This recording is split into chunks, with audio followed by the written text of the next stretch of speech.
Assalamualaikum warahmatullahi wabarakatuh. Halo semuanya, semoga dalam keadaan baik-baik saja, tidak kurang satu apapun.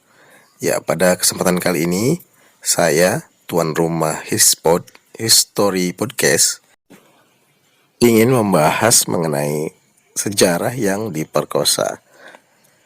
Jadi, sejarah yang diperkosa ini maksudnya adalah pembahasan sejarah atau narasi yang disampaikan oleh siapa saja ternyata tidak berdasarkan fakta, data, argumen yang bisa dipertanggungjawabkan, namun hanya sekedar asumsi-asumsi yang sangat dangkal, sangat lemah dan tidak berdasar. Pada dasarnya siapa saja boleh ngomongin sejarah, mau wartawan, mau profesi apa saja boleh yang ngomongin sejarah, karena memang sejarah ini ilmu terbuka, siapa saja boleh bahas ini. Tapi dalam ilmu sejarah itu ada yang namanya asas-asas yang menjadikan rujukan atau menjadi patokan-patokan bagaimana narasi sejarah ya atau penelitian sejarah ini lahir.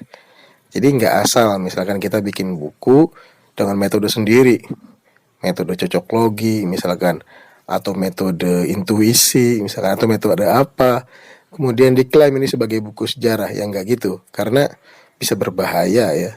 Karena sejarah ini kan semacam sandaran ya, sandaran hidup, patokan bagi seseorang untuk mengambil keputusan, untuk melangkah selanjutnya. Nah, sandarannya aja udah nggak jelas gitu, sudah nggak valid ya. Nah, ini akan berbahaya, membuat seorang menjadi rancu hidupnya, tidak tentu arah.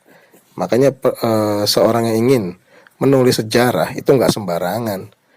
Menulis sejarah itu tidak mudah karena harus memiliki bukti-bukti yang kuat, fakta-fakta yaitu bukti-bukti yang valid, dan ada serangkaian ya urutan-urutannya.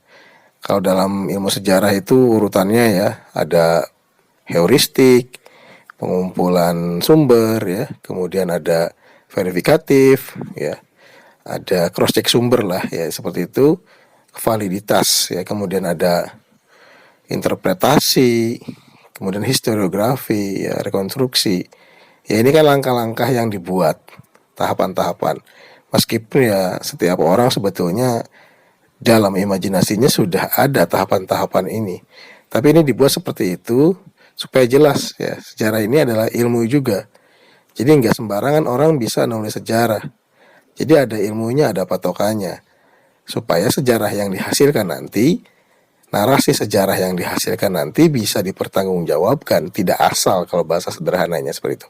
Karena banyak ya buku sejarah beredar di toko-toko buku, tapi ternyata metode yang dipakai cocok logi ya, kemudian menggunakan metode-metode yang tidak disepakati oleh ilmuwan-ilmuwan, oleh akademisi-akademisi sejarah.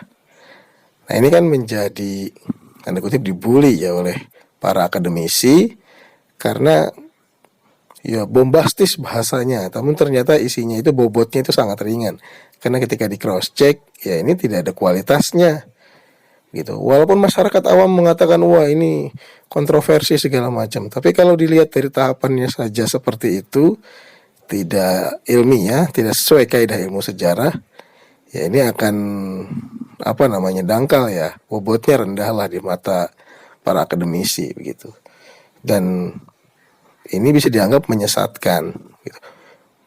Oleh sebab itu, menulis sejarah itu tidak semudah yang dipikirkan ya. Makanya banyak juga orang yang ingin menulis sejarah karena nggak sanggup menulis sejarah karena harus menampilkan bukti-buktinya. Akhirnya kan ya sejarah ini disastrakan gitu, dibuat novel ya, karena kan dia agak lebih luas ya imajinasinya.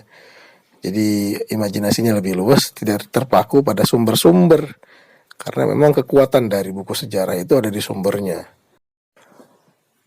Jadi intinya tidak gampang ya menulis buku sejarah itu. Ya tidak semudah yang dibayangkan. Jadi menulis sejarah itu harus memiliki kemampuan secara akademiknya, juga harus memiliki ya. Walaupun nggak sekolah, tapi dia memiliki tahapan-tahapan yang disepakati dan ini bisa dipertanggungjawabkan, itu sah-sah saja boleh. Tapi kalau pakai metode yang tidak bisa dipertanggungjawabkan, mungkin di kalangan masyarakat akan dianggap buku yang bombastis, viral lah kalau bahasa sekarang. Tapi ternyata ketika ditimbang-timbang secara ilmiah ini bobotnya ringan, ya percuma saja ya.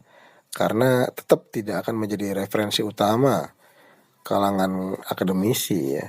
Bahkan bisa saja ini buku jadi bahan bulian bagi mereka. Gitu ya. Jadi tidak gampang menulis sejarah. Oke, ini saja untuk sesi pada kesempatan kali ini. Kurang lebih mohon maaf. Saksikan podcast-podcast selanjutnya. Insya Allah nanti akan bahas kontroversi-kontroversi yang lebih panas lainnya. Sekian, terima kasih. Assalamualaikum warahmatullahi wabarakatuh.